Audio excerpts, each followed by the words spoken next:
नमस्कार दोस्तों। स्वागत है आपका एक नई कहानी में।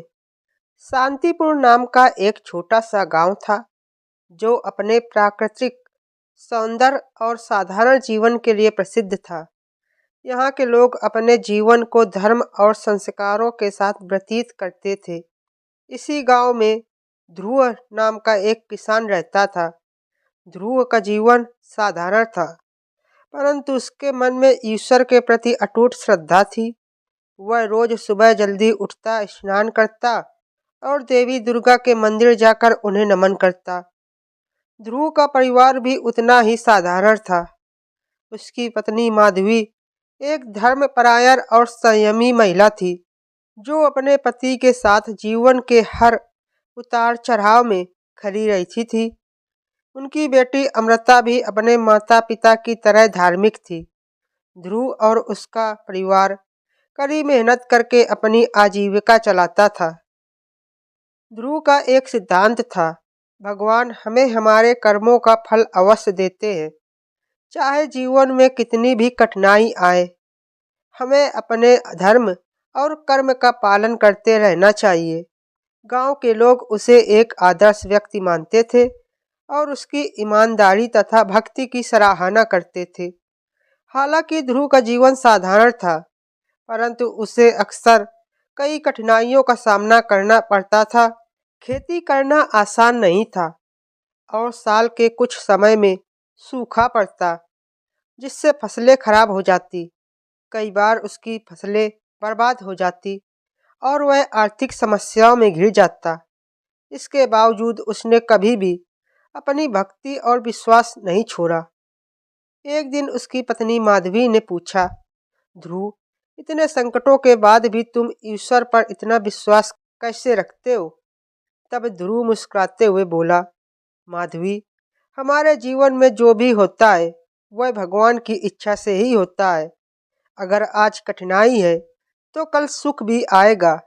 हमें बस अपने कर्तव्यों को पूरी निष्ठा से निभाना चाहिए।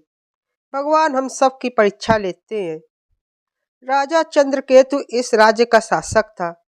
वह एक शक्तिशाली राजा था, परंतु समय के साथ उसके मन में अहंकार का बीज अंकुरित हो गया था। उसे अपनी शक्ति और धन का घमंड था और इस कारण उसने राज्य में कठोर कर लागू कर दिया। राजा ने अपने दरबारियों को सख्त आदेश दिए थे कि वे गरीबों से कर वसूली में कोई नरमी न बरते।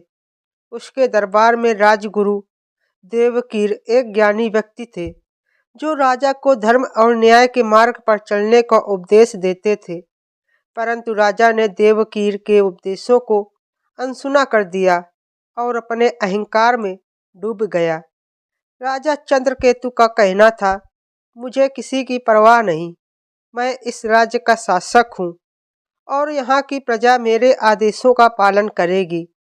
अगर कोई मुझसे असहमति जताएगा तो उसे राज्य से निकाल दिया जाएगा।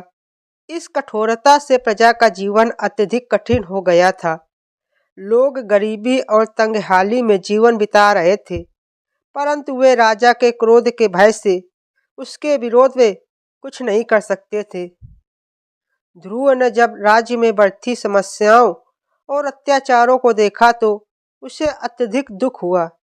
उसने यह सोचते हुए निर्णय लिया कि वह देवी दुर्गा की कठिन तपस्या करेगा, ताकि राज्य में सुख शांति की स्थापना हो सके। वह एकांत में एक पवित्र स्थान पर गया और वहां कठोर तपस्या में लीन हो गया। तपस्या में वह पूरी निष्ठा से देवी दुर्गा का ध्यान करता और उनसे प्रार्थना करता, हे माँ दुर्गा, मुझे इस राज्य के लोगों के दुखों का अंत करने का मार्ग दिखाइए। मुझे इतनी शक्ति दीजिए कि मैं इस राज्य में न्याय और धर्म की स्थापना कर सकूं। ध्रुव की तपस्या दिन ब दिन कठोर होती चली गई। उसने भोजन और जल का त्याग कर दिया और पूरी तरह से देवी दुर्गा की कृपा प्राप्त करने के लिए समर्पित हो गया। उसकी तपस्या की शक्ति इतनी बढ़ गई कि उसके चारों ओर प्रकाश फैलने लगा।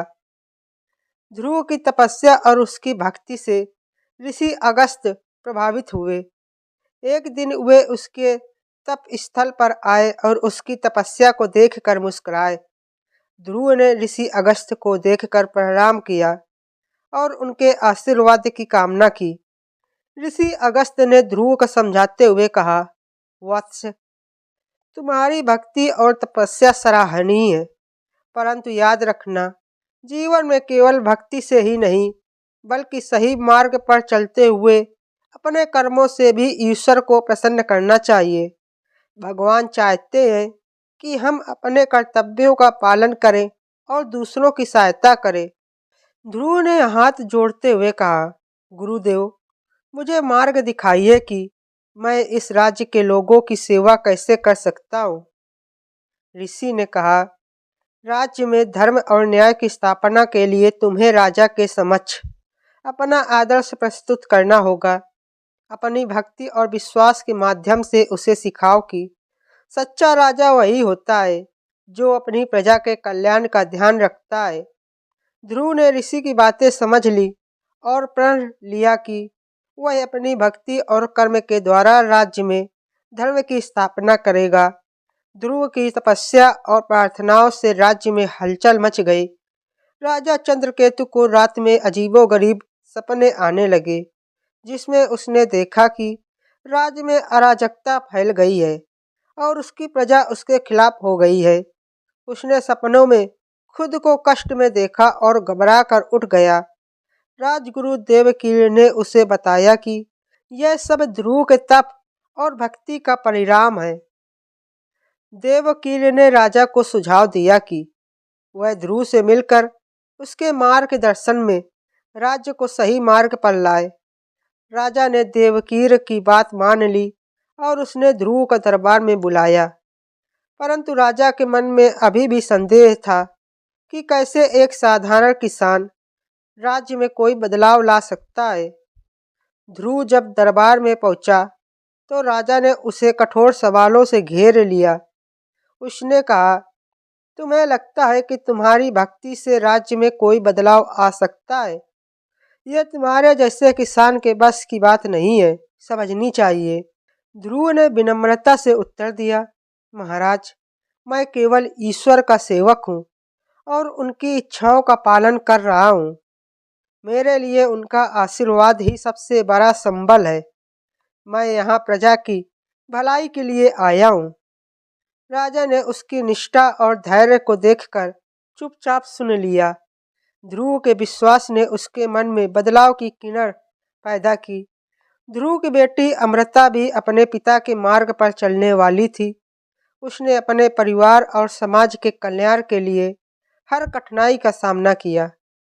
एक दिन उसका परिचय राज्य के एक उच्च अधिकारी वीरेंद्र से हुआ, जो उसके प्रति आकर्षित हो गया था। वीरेंद्र और अमृता के बीच गहरी मित्रता हो गई, परंतु अमृता ने अपने पिता की भक्ति को देखते हुए अपने प्रेम का त्याग करने का निर्णय लिया। उसने वीरेंद्र से कहा, हमारा कर्तव्य समाज के कल्याण के लिए है। अगर हमें अपने रिश्ते का बलिदान देना पड़े तो हमें संकोच नहीं करना चाहिए। वीरेंद्र ने उसकी निष्ठा का सम्मान किया और उसकी बातों का समर्थन किया।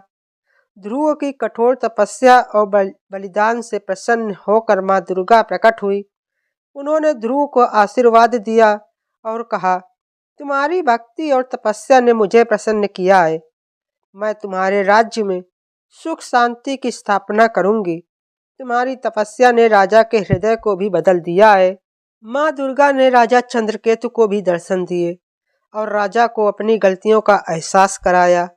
राजा ने अपने अत्याचारों का पश्चाताप किया और प्रजा की भलाई के लिए अपने कर्तव्यों को सही तरीके से निभाने का संकल्प लिया। राजा चंद्रकेतु ने ध्रुव की बातों से प्रेरित होकर अपने राज्य में करों को घटा दिया और गरीबों के लिए कई योजनाएं शुरू की। उसने राज्य में धर्म और न्याय की स्थापना का प्रण लिया और ध्रुव को सम्मानित किया। राजा ने ध्रुव से कहा, तुम्हारी भक्ति ने मुझे सही राह दिखाई है। अब मैं अपने राज्य का ध्यान रखते हुए न्यायपूर्ण शासन करूंगा। राज्य में धीरे धीरे सुख शांति स्थापित हो गई और प्रजा में ध्रुव की भक्ति और निष्ठा के प्रति आदर बढ़ गया। ध्रुव और उसका परिवार अपने जीवन में सुख शांति का अनुभव करने लगा। उसका तप, त्याग और निष्ठा ने उसे समाज का आदर्श बना दिया। उसकी भक्ति और तपस्या से माँ दुर्गा ने उसे आशीर्वाद दिया और उसके राज्य में हमेशा के लिए शांति का वरदान दिया।